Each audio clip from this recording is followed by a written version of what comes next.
काकी तू थोड़ी देर में दरवाजा खोल देती, स्नान कर रही थी, स्नान के समय दरवाजा खोल देती, क्या आवश्यकता थी। काकी ने आधे वस्त्र पहने। भगवान कितने दयालु, अपना पीताम्बर उतारा और अपना पीताम्बर विदुरा ने दिया को उड़ा दिया।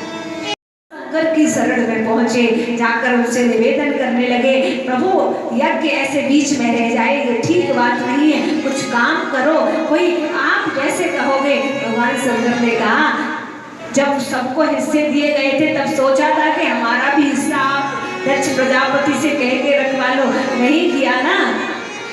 लेकिन भगवान शंकर तो कपूर की तरह शीतल है, छड़े रुष्टा छड़े तुष्टा, रुष्टा तुष्टा छड़े छड़े, ये स्वभाव है हमारे भगवान शंकर का। सारे देवता एकत्रित होकर आए तो भगवान शंकर पुनः उस यज्ञ में, भगवान शंकर उस यज्ञ में पधारे।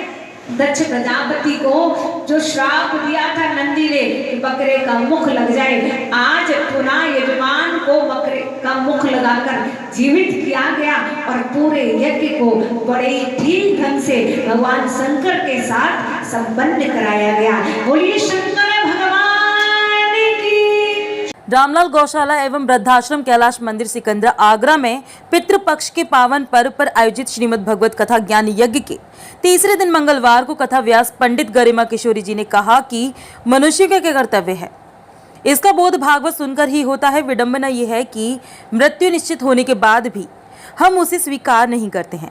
निष्काम भाव से प्रभु का स्मरण करने वाले लोग अपना जन्म और मरण दोनों सुधार लेते हैं। कथा व्यास ने कहा कि प्रभु जब अवतार लेते हैं तो माया के साथ आते हैं। साधारण मनुष्य माया को शाश्वत मान लेता है और अपने शरीर को प्रधान मान लेता है, जबकि शरीर नाश्वर है। उन्होंने कहा कि भागवत बताती है कि कर्म ऐसा करो जो निष्काम हो, वही सच्ची भक्ति है। ब्रज के रसिक संगीतकार बलवीर सिंह बल्लो ने सुंदर सुंदर भजन सुनाकर सभी भक्तों को झूमने पर मजबूर कर दिया। भक्तों ने बड़े ही सुंदर ढंग से रामलाल वृद्ध आश्रम का सत्संग हॉल मानो ऐसा प्रतीत हो रहा था कि साक्षात वृंदावन धाम बन गया।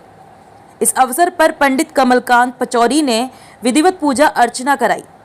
कथा के तृतीय दिन दिवस में आश्रम में रहने वाले बुजुर्ग दंपत्ति मुरारी लाल मीरा अग्रवाल ने परिचित बनकर पूजा अर्चना संपन्न कराई।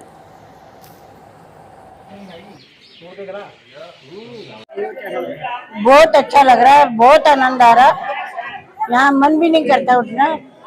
हमारे दंदन बाग है जो ये शिव प्रसाद जी के आश्रम में ये भागवत कथा हो रही है, बहुत होनी चाहिए। हम तो कहते हैं हर 15 दिन बाद ऐसी कथा हो तो सब हम बाबा बहुत खुश है।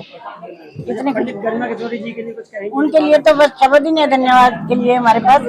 इतने अच्छे भाव से समझा रही हैं कि हमको बहुत अच्छा लग रहा है। रामलाल वृद्धाश्रम का श्री शिव प्रसाद शर्मा जी की पत्नी हूँ मैं। रामलाल आश्रम में ये वो कथा हो रहा है, भागवत कथा, बहुत अच्छा, बहुत राज्य सब कर चुका। किशोरी जी बहुत अच्छी समझा रही है, बोल रही है कथा में, और हम सबको बहुत ज्यादा अच्छी लग रहा है। श्री राधे। आज श्रीमद् भागवत कथा के तीसरे दिन आप देख रहे हैं किस तरीके से कि अमृत की वर्षा हो रही है। और ये अमृत की वर्षा कहाँ हो रही है? स्वर्ग जैसा घर। जिस तरीके से रामलाल आश्रम वृद्धाश्रम या स्वर्ग का नज़ारा है, सच्ची में जिन माँ बापों और जो माताएं यहाँ पे हैं उनके अपने परिवार से वंचित होके यहाँ पे हैं, लेकिन उनको जो आनंद का आज भाव हो रहा है, जिस आनंद का वो यहाँ आनंद ले रही हैं, वो श्रीमद् भागवत पंडित गरिमा किशोरी के मुखार बिंद से हो रहा है। कई माताएं तो अश्रु की धारा से बोल रही हैं कि ये पल हमसे ओझल ना हो। हम तो कह रहे हैं 15-15 दिन में श्रीमद् भागवत होनी चाहिए। जमुना का किनारा है और ऐसा पावन पवित्र स्थान सुख सागर धाम, क्योंकि यहाँ पे सब लोग, घर में तो 5 प्राणी होते मिल के नहीं रहते, और यहाँ पे सब लोग 350 लोग मिल के रहते हैं। 550 गैया मैया हैं और चारों तरफ वातावरण जो है वो शुद्धि का वातावरण है। ऐसे सुख सागर धाम में ये सभी लोग हम लोगों को आशीर्वाद दे रहे हैं। और श्रीमद् भागवत कथा ये कह रहे हैं, हम तो चाह रहे हैं हर 15 दिन हो। बिहारी जी की अगर कृपा रही तो जो प्रभु की इच्छा। राधे राधे। वृंदावन बिहारी लाल की जय। आज श्री रामलाल वृद्धाश्रम में कथा का तृतीय दिवस इतने भाव से संपन्न हुआ। सारे माता पिताओं को कथा श्रवण करके और मुझे उनको कथा श्रवण करा के बहुत आनंद आ रहा है।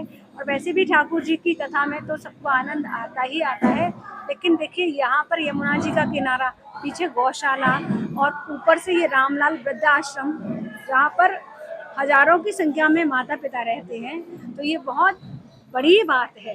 लेकिन देखो, गृहस्थ जीवन से त्याग सबको करना चाहिए। एक समय आ जाता है जब हमको अपने गृहस्थ जीवन से संन्यास ले लेना चाहिए। लेकिन मैं उन सारे बच्चों से यही निवेदन करती हूँ कि जैसे कि आज अभी भैया कह रहे थे कि आज एक प्रस्ताव आ रहा है, योगी सरकार एक प्रस्ताव पारित कर रही है कि जो भी बच्चे अपने माता पिता की सेवा नहीं करते, उनको परेशान करते हैं, प्रताड़ित करते हैं, उन सारे बालकों की संपत्ति को जब्त कर लिया जाएगा और फिर सरकार उनकी सेवा करेगी और उनकी संपत्ति सरकार को ही प्राप्त हो जाएगी। लेकिन मैं सारे बालकों से यही निवेदन करना चाहती हूँ कि देखो, माता पिता इट्स नॉट अ संपत्ति, माता पिता हमारी सब कुछ है।